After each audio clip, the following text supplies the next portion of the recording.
Welcome to a Monday Night Football recap edition of Believe in Lions. It's brought to you by FanDuel, and what a Monday night it was if you're a Detroit Lions fan.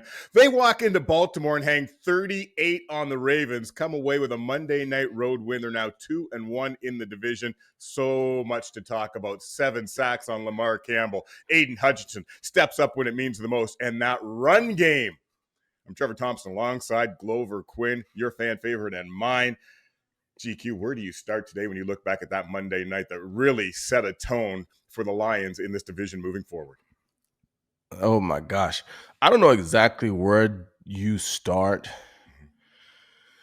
but I'm going to start with just the mentality that the Lions showed up with last night. The last few times that we've played the Ravens, especially in Baltimore, it hasn't been good. And last night they showed up with a mentality that this night is going to be different. We don't know exactly what the outcome is going to be, but tonight is going to be different.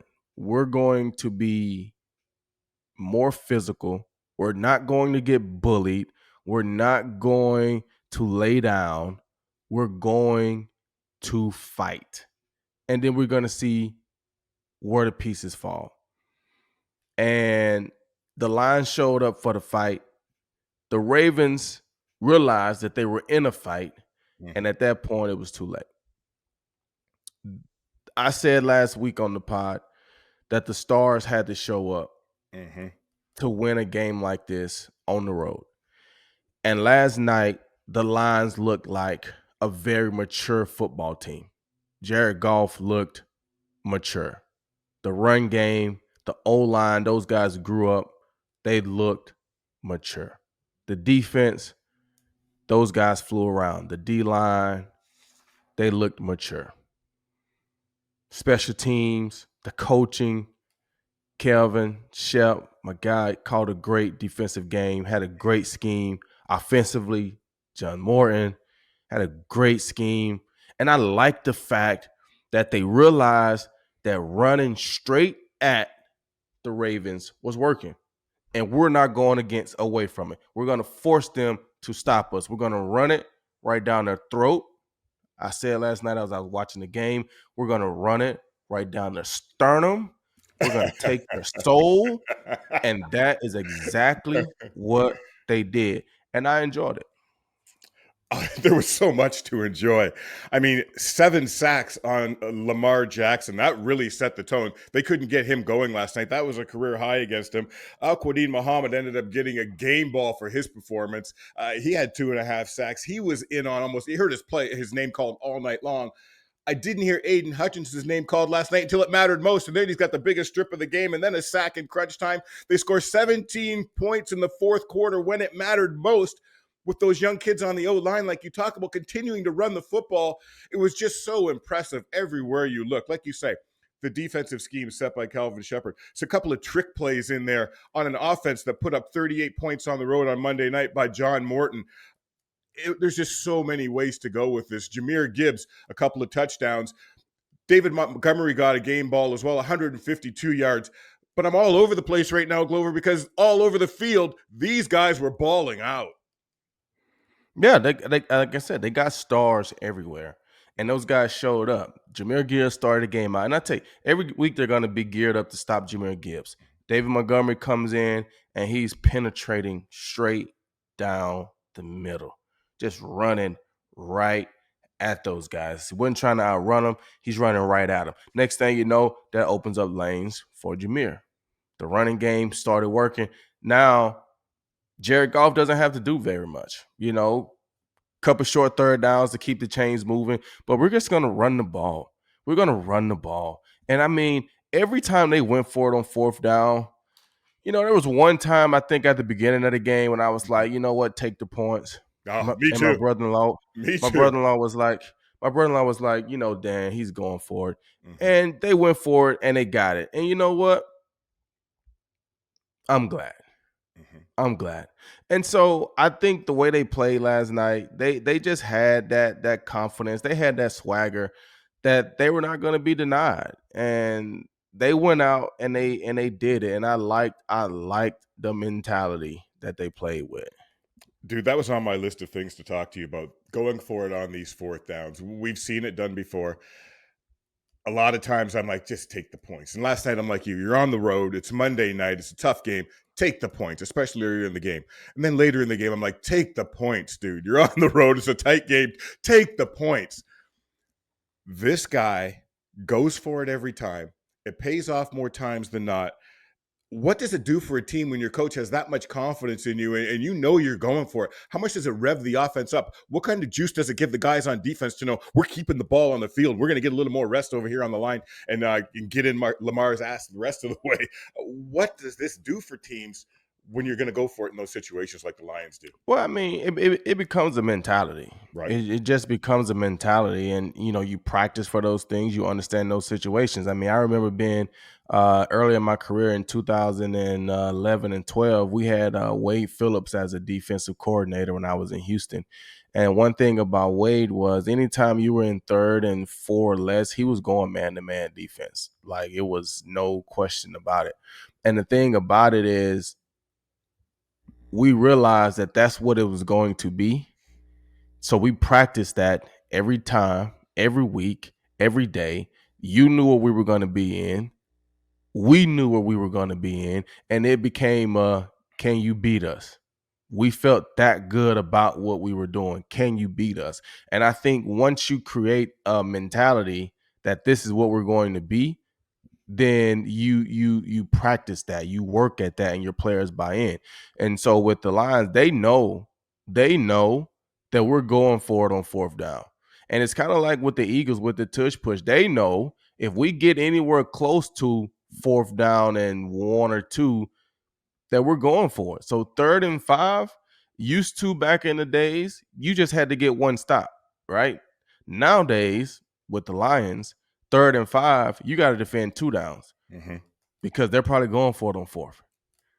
You know what I'm saying? And so they have changed the way you have to call the defense against them. And they've also changed the way that they call offense. When this, like I say, when it's 3rd and 4 or 5 or less, they got 2 plays already. They know we're going for it on 4th down, especially depending on where you are on the field, obviously. But we're going for it. And when you go on the road, especially against good football teams, you have to go win the game. Sometimes just taking the points, it looks good because you took the points. But sometimes you just got to go take the game. And Dan, he's put himself in a situation to be able to do that. And what I mean by that is he's won enough recently. He feels secure in his job status. They've executed over a course of a few years, so the fans understand it. The ownership kind of understands it.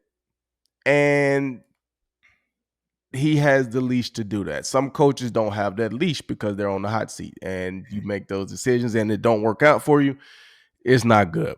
And it's honestly not good for Dan when it don't work out in the playoffs. Right.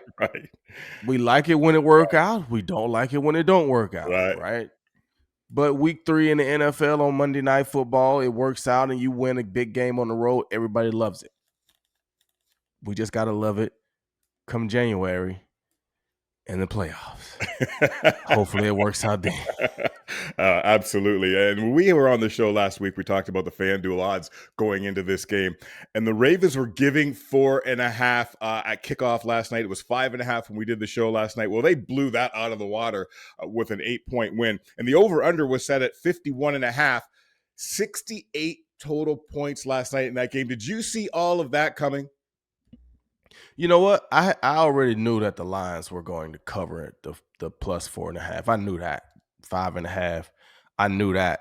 And I kind of felt like the over, the 51 over. I think I said I was going with the over because, you got 2 good offenses, and the Lions defense is they play good. They're opportunistically good. They're not a we're just gonna shut you out type of defense. But they make enough good plays, they make enough timely stops. And so I knew the Ravens would score. It's gonna be very difficult to stop Lamar Jackson from scoring, with the weapons that he have and Derrick Henry and things like that. So yeah, I kind of knew that they would get over 51. But the game played out kind of exactly how I thought. I thought it would Yeah. be a good football game. And I was sitting there watching the game Damn good last night with football some game. friends. A And I damn said, this right here is what you call a good football game. And I Mhm. get it. Some people love to see the offensive explosion. Some people love to see the defensive juggernauts. But I felt like that was a good football game. And when I say a good football game, I mean you have good offensive plays and you have good defensive plays. You're going to score some points. You're going to make some defensive mistakes. You're going to make some offensive mistakes, but it's not just some game where it's 50-55 and you looking at and saying the defenses are playing horrific. And it's not some 0-7 game where you're saying these offenses are terrible. It's a good football game where the offenses are playing good enough. The defenses are playing good enough. You get some timely stops. You make some timely offensive plays. Special teams come into play here or there. And it's just a good football game. I think a 38-30, 20, 31-20, like those are good football games. And last night, that was a really good football game. And right now, we were really worried about the Lions offense after that Packers game. But right now, they have 103 total points on the season. Only one team in the NFL has more points than that right now. And ironically enough, that's the Baltimore Ravens, who are now 1-2, but they've got 111 points put up through 3 weeks. So that offense is humming right now. And these guys have really put some things on tape right now, Glover. And in the NFL, your tape is your resume. But in the real world, employers have to go through hundreds, maybe thousands of resumes to find the employee that they're looking for. But talk about your experience in hiring. Well, waiting for the right candidates to apply can often be tough. And in ZipRecruiter, the future of hiring looks much brighter because ZipRecruiter's latest tools and features help speed up finding the right people for your roles and help you save very valuable time. And now you can try ZipRecruiter for free at ziprecruiter.com/audio. With ZipRecruiter's new advances, you can easily find and connect with qualified candidates in minutes. Over 320,000 new resumes are added to ZipRecruiter monthly, which means you can reach more potential hires and fill your roles sooner. No wonder ZipRecruiter is the #1 rated hiring site based on G2 at ziprecruiter.com/audio. And we talk about your film being your resume in the NFL. Al-Quadin Muhammad put some things on film last night. And for that, he got a game ball. Marcus Davenport, he's injured. He's got that torn pec. He's going on IR. Next man up is Muhammad. This guy looks like he maybe should have been the first man up the way he played last night. He's playing with a ferocity that it takes and the identity he's living up to that the Lions are trying to create right now. What did this guy show you last night in that role? Because that defense was really amazing last night, and he was a big part of it. Well, he looks like an NFL defensive end. That's exactly what he looks like. He's big. He's athletic. I think athletically, he's good for what they needed, especially to go against a guy like Lamar Jackson, like to be able to corral him, for that many sacks. And I think he ran him down on another player too that didn't get credited as a sack, but he was able to get him down. I think that he fits what they need, opposite of Aidan Hutchinson. Like you said, Aidan was quiet last night. I mean, I was trying to look at some of the blocking schemes, how they were trying to block Aidan. Aiden's going to get his. He's going to get better and better each and every week coming off that injury. But if they're going to slide to Aidan, then yeah, Muhammad's going to get those one-on-ones on the backside, and he's going to make them pay.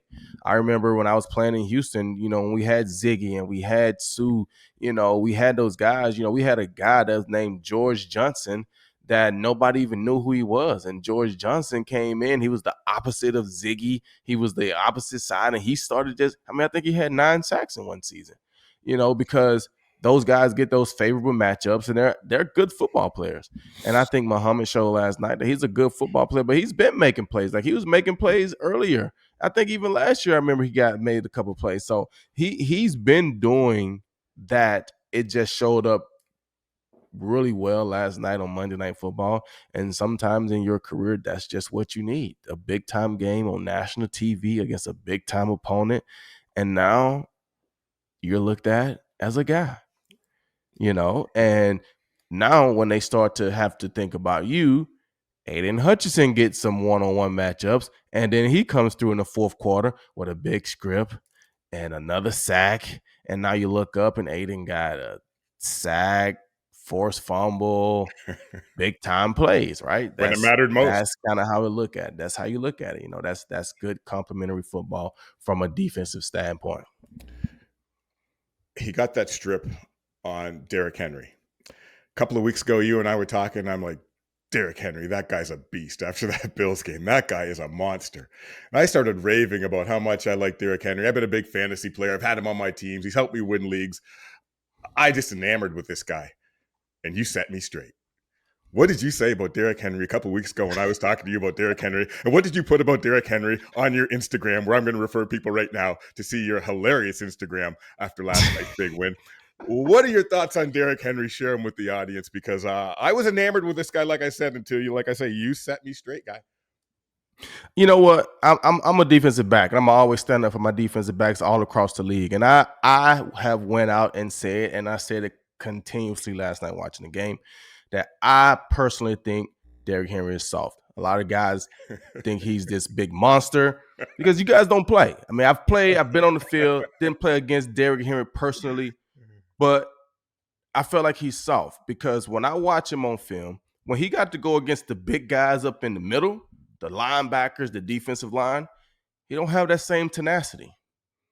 But when he get in the secondary with the little guys, the DBs, now we see the big stiff arms. We see this, we see that. Like, that's soft to me.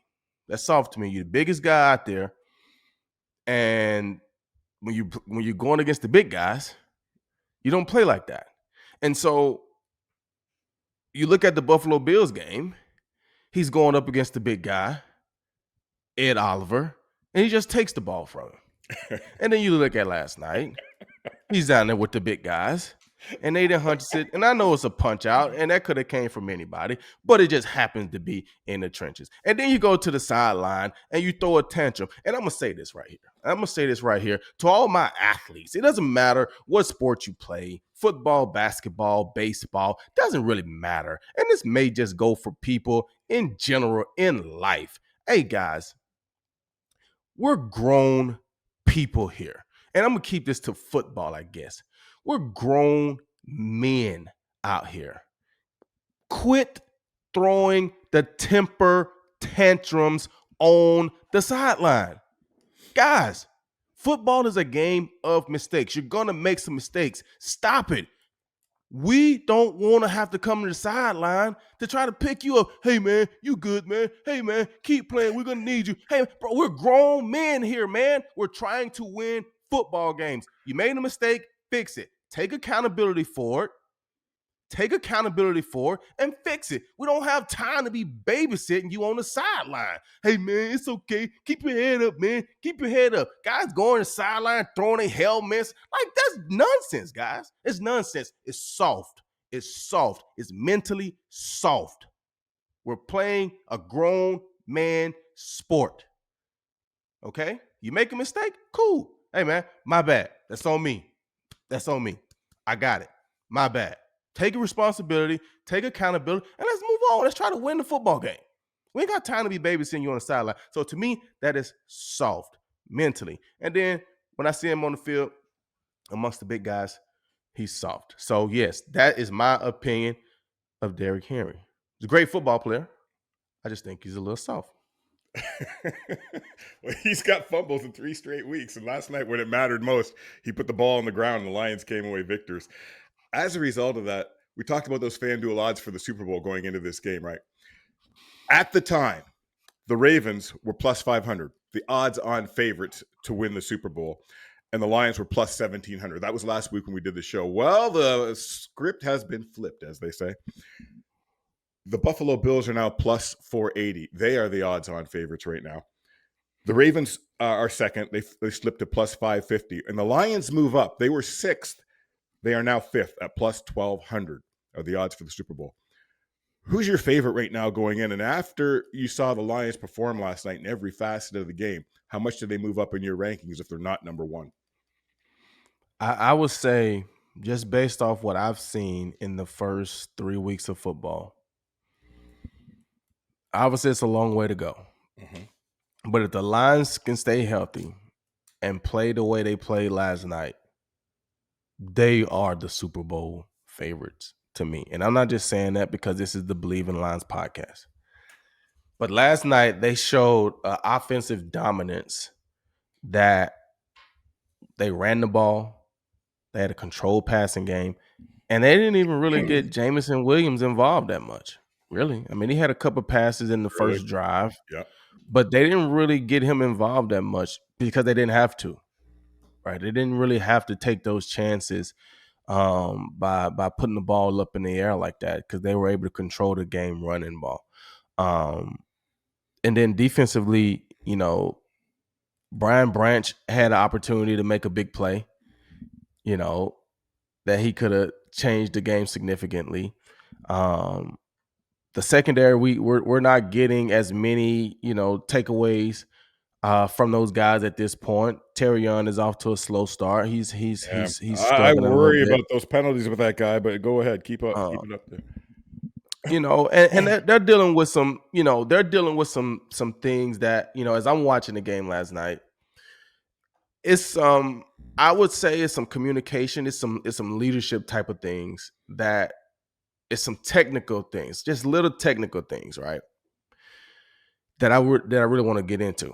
I just want to talk about those two things I saw last night. But at this point, I would say the Lions have been the most impressive. Philly has won. They haven't been very impressive, but they've shown championship, pedigree to win close games. The Rams look pretty good, but they haven't. Sunday they didn't show the pedigree to finish, right? The Lions have shown that to me. So at this point, I would have to put the Lions as my favorite to come out the NFC. But this still early, and they have to play the way they played last night. But I want to go back to these two things that I saw defensively. The Lions. You look at week 1, Terrion Arnold gives up this deep pass, post route. Okay, and the way that you play defense, it's a team game, right? It's not a one-on-one, it's a team game. So Terrion is playing outside leverage on the wide receiver. The wide receiver goes up and he runs a big post across the field. He catches the ball on the opposite hash, and DJ Reed is running, and he's running. He goes back there and he helps him. Well, on that route concept, they run the over route and then they run the post. So the safety jumps the over route. DJ Reed is supposed to push to the post faster, and he is really supposed to intercept that ball because Terrion is playing outside leverage, and the guy runs away from Terrion, right? So they were showing that play on the countdown last night, and I was talking to my brother-in-law, and I'm walking through how this play is supposed to work. And I say, because if you don't play it like that, Terrion is going to get put in a situation where he can't win. Because if I don't trust that the guy's going to be on the other side to help me out, that's why I'm playing outside leverage. I'm playing outside because I got help on the inside. If I don't trust that the guys are going to help me on the inside, then guess what? I'm going to try to play it. Mm-hmm. And I said, the minute you try to play it, they're going to break it to the corner. And now that's your spot to be out there. And you look at the play last night, they ran the exact same play. Terrion is up. This time, he is inside of the wide receiver, and they break it to the corner, and they threw it. That all happened because Terrion, the first week of the season, gave it up, and he didn't trust that those guys are going to be there last night, so he tried to overplay it, and the offense took it to the corner, and they called a big pass by Terrion on the sideline. That's one thing. So that's trust. That's practicing every day. That's going through these little things. That's communicating, and that's having trust in your guys, okay? Mm-hmm. Second one, the touchdown Anzalone had, the tight end, okay? The touchdown. When you look at that play, Anzalone is on Mark Andrews. Okay. Mark Andrews is a flexed tight end. Okay. When you are a flex tight end, Anzalone now is no longer a part of the run game in a sense. He's removed from the box. He's a cover guy now.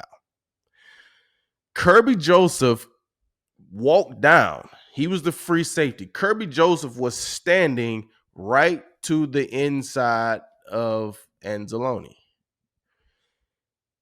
Anzalone gets beat on a corner route. When he's running to the corner, Kirby Joseph is running right there with him.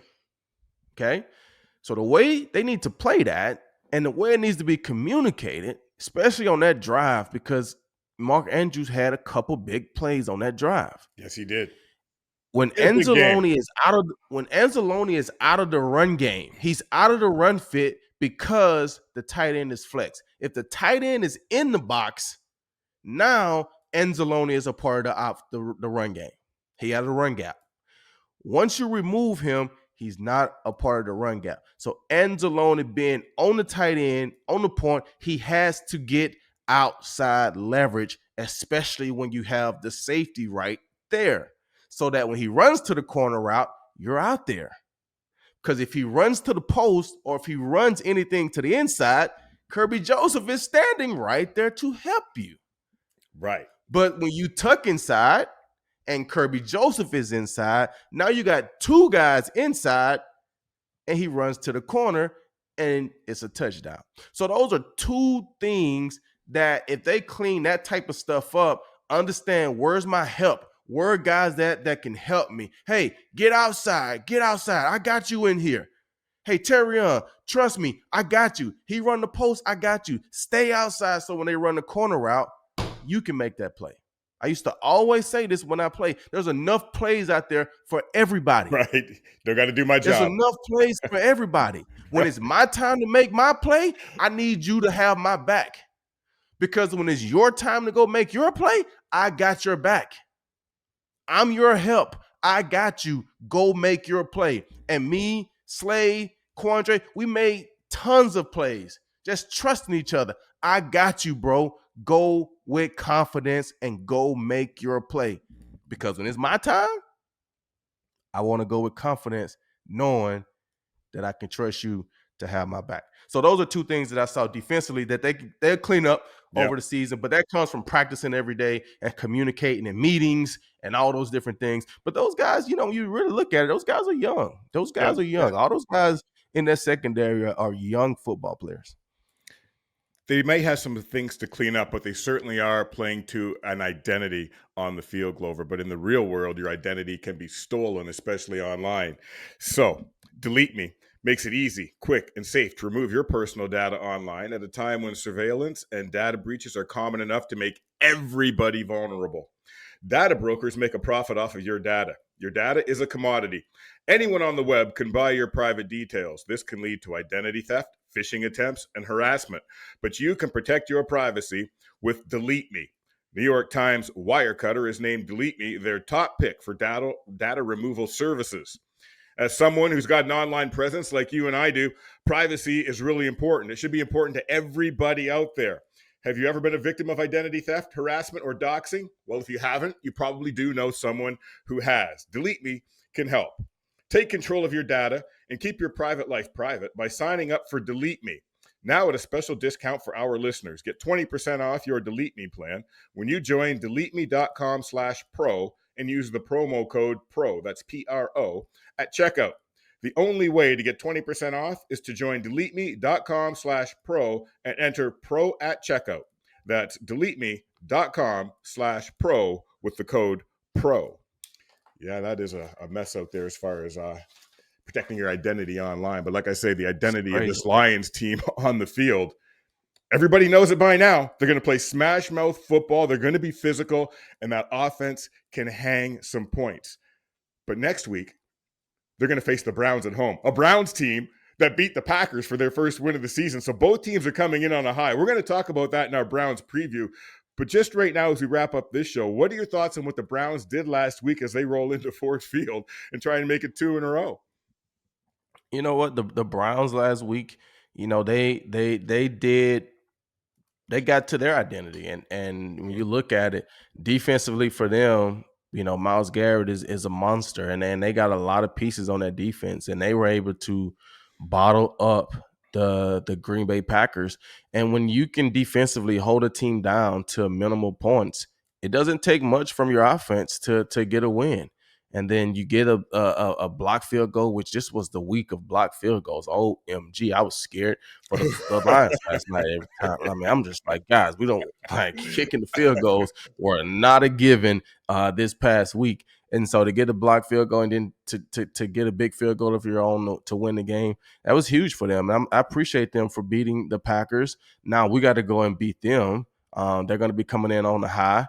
And, Myles Garrett is a monster. Mm-hmm. So we got to have a plan to attack their defense. And, offensively, we got to be able to slow those guys down and make plays. I think it'll be a good game. I don't think it's one of those games where you look at it and say, Cleveland is as bad as you think they are, because defensively they do have some pieces, and they can make you pay from the defensive side of the ball for sure. That's going to be a good one. That'll be at Ford Field, and we will tee it up for you on our very next episode of Believe in Lions, brought to you by FanDuel, when we preview the Lions and the Browns at Ford Field. That's coming up shortly, so stay tuned for that. For Glover Quinn, I'm Trevor Thompson. This is Believe in Lions, brought to you by FanDuel. We will see you again soon with our Lions-Browns preview.